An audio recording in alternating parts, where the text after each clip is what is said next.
So we are actually back with more XD Gale of Darkness. Yes, I'll be trying to alternate through this, but one thing you might notice is the XD videos will get shorter as my Paper Mario videos get longer. This one we're only doing one battle area. Yeah, we're doing 30. This guy only has a Raichu, and that's it. As you can see, the levels are actually pretty higher in here, so you're getting more experience. And I'm now training my Snorlax and Lapras because, you know, every time one level's up, I switch them out. So, yeah.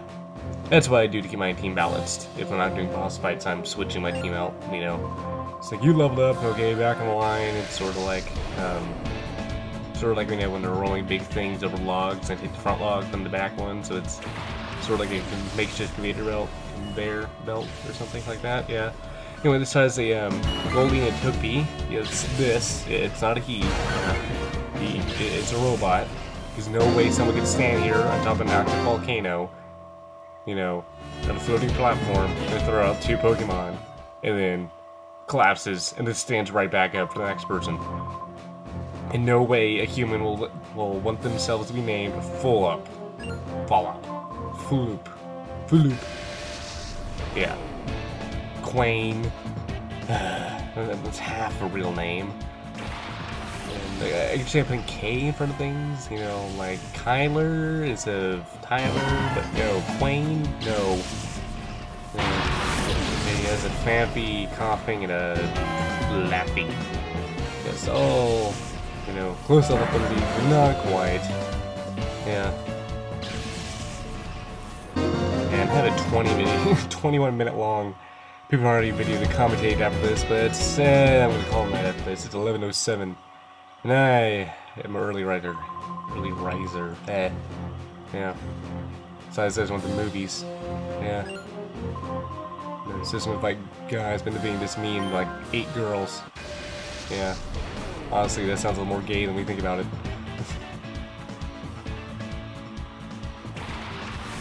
I don't know. Yeah. One knew a lot about Star Trek. Yeah, so that's what I talked about the whole time.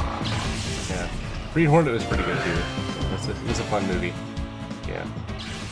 This only had the substance of Iron Man. It was pretty much the same level as the A-Team, in my opinion. That's the movie I compare it to. It was just insane to watch. Yeah. That pool. Come on, guys. You're over 18. You can legally change your names. Don't stand for the crap your parents have forced upon you.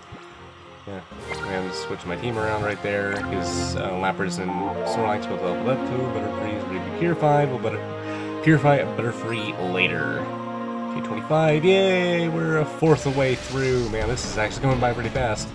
Much faster than Battle CDs, and that was like, you know, holding a gun up to my head saying, okay, and for this Battle CD, yeah, he has a little leap. That's actually pretty common in Battle CDs. So flippin' defensive. That incredibly. Yeah. Eventually I'll be able to pronounce everything right. But no, not today. Yeah, see, I blame the fact that I was born in Nashville, so I decided to pick I was always picking up a southern accent, and then we moved to Australia, so I was now trying to pick up some weird southern Australian accents, and now I'm just stuck on whatever crap that I'm living in now. Yeah. Apparently, you know, I don't have the southwestern accents, but I can't hear anyone else speak it, so I don't know if I'm speaking in one either. But to my understanding, I have no accent, yeah. Except for the American ones, since they don't sound British or Australian. And I don't really understand the Canadian accent either. I can't hear that, I guess. I can hear the way they didn't pronounce things different, but that's different. And that's more of a dialect than an accent. Yeah. I don't know.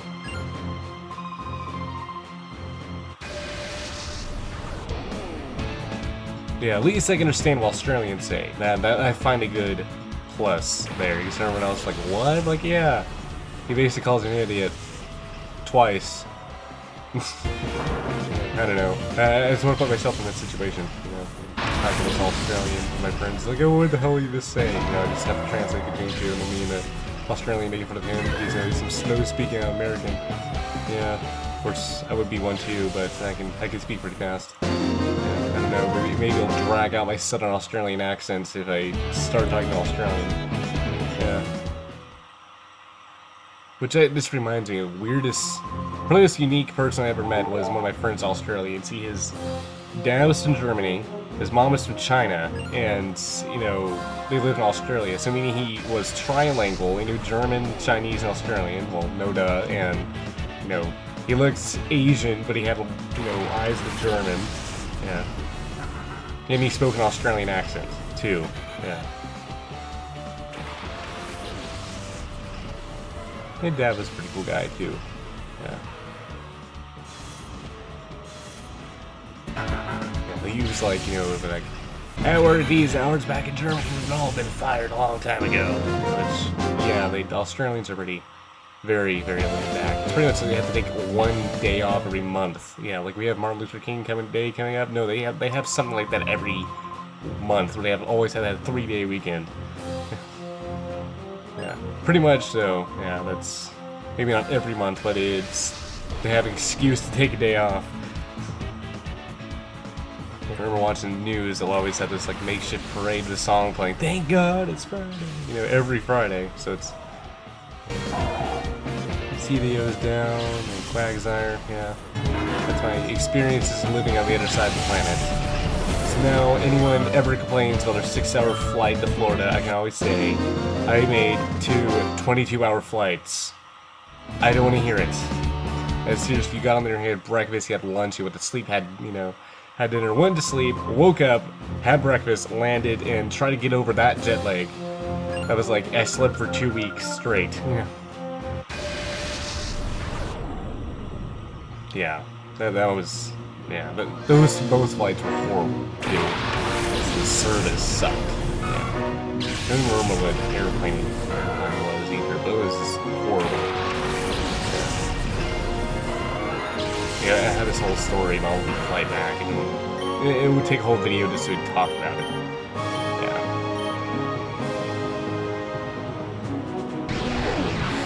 Yeah, this is the area leader, and we're gonna switch back to the game, and, yeah. Oh, he has a lightning rod, whatever. The only thing I'll still knock him off, he's like, you know, I don't know, 9 levels away from me, twice his level, I guess, I don't know, whatever. I don't know, actually. 29, that is 2A, 58, so 7 away, yeah. And there goes Spinda. For it, you're just pretty much useless. Yeah, for it did absolutely nothing this whole turn. Yeah, it took out her whole team in 2 turns. And didn't even lay a finger on me. For it, you're just so useless. Even though I've heard people manage to play through like Gold and Silver for it, though, there's a lot better choices though. That's why I never really used Eradicate or anything. Because honestly, I mean, there's a Primeape, you know, 1 route above it. Yeah. Yeah. Or you can get the Nidorinos and stuff. Nidorinos, or Nidorans, I'm trying to say. Because they're Primates are. And Spearows. Those are pretty good too. Congratulations, cleared area 3. And what did we get? We got TM34. They actually give pretty good TMs. I didn't realize this before. Yeah, TM34, that is Shockwave, yes, the never missing electrical move. Anyway, I'm gonna save it right here. And I'm gonna show you guys how I managed to make it back to the Poke Lab, because I just want to show this. If you talk to the Abra here, instead of walking all the way back, if you talk to Abra, like I said before, they'll teleport you all the way back to the concession stand. And I'm gonna leave this rest of this video in just so I can, you know, buffer it a little bit, so it looks like I put some effort into this. Yeah. And we're gonna walk out. We haven't seen this forever, you know. Us walking the world map, you know, and yeah, walking over here, clicking on something, riding our hover scooter we got way back when, you know. Good times. Good times. Yeah, we're gonna run up here. Yeah, we didn't remember what the wheeled scooter looked like. That's stupid. No, we have the hover scooter. We can go over sand now. Yeah. Anyway, yes, we're gonna purify a couple Pokemon. Okay, we're gonna start off with Kangaskhan. Yeah, these are the last 4 Pokemon purified, and let's see, 8 and 9 are gonna be the last 2. I believe 8 is Zapdos and 9 somebody else who nobody cares about. Yeah. Open door to his heart. It can love again. Learned Earthquake. Pretty good. I really like Kangaskhan. Kangaskhan's pretty good. Yeah. If you can't tell, I'm like half awake, because it's been a long day. I woke up at 5:30, and that's how early I wake up, 5:30. Yeah. So I don't get how people can stay up till 3 and, you know, still make it on at 7:15. Like, no, I can't do that. I can't. Because I would be literally getting, you know, 2.5 hours of sleep. Like, no. That's literally, you know, me closing my eyes and waking back up like, oh god. The morning. Something in the morning and the sun's not up. Except for, you know, during the summer where the sun decides to get up at 4:30. Yeah, and that really screws up everybody. We'll turn the clocks go upside down. Yeah. Anyway, there was another episode of me randomly blabbing about my life. Yeah, really need to make a vlog by this point. Anyway, there's 2 more Pokemon to be here by. That'll be an eventual episode. I'll see you guys next time. Pokemon XD Gale of Darkness, episode 83.